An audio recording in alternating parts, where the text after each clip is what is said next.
બીજું બધું કરીએ પણ આ બધું થતું હોય છે.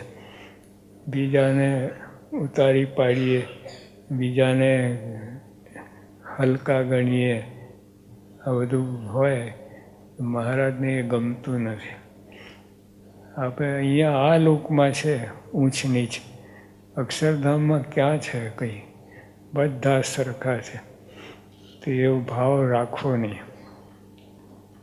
બીજા ભક્તો પણ દ્વેષ કે ઘૃણા રાખીને કોઈ ભક્ત ફાવે તેવું શ્રેષ્ઠ વર્તન કરે.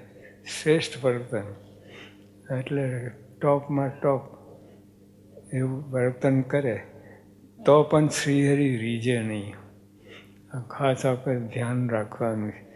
બીજું બધું ઘણું કરતા હોઈએ, અપ ટુ ડેટ કરતા હોઈએ, કોઈ ખોટ કાઢી ના શકે એવું બધું કરતા હોઈએ, પણ જો આ હોય બીજા ઉપર ઘૃણા કે દ્વેષ હોય તો મહારાજ બિલકુલ રાજી ના થાય.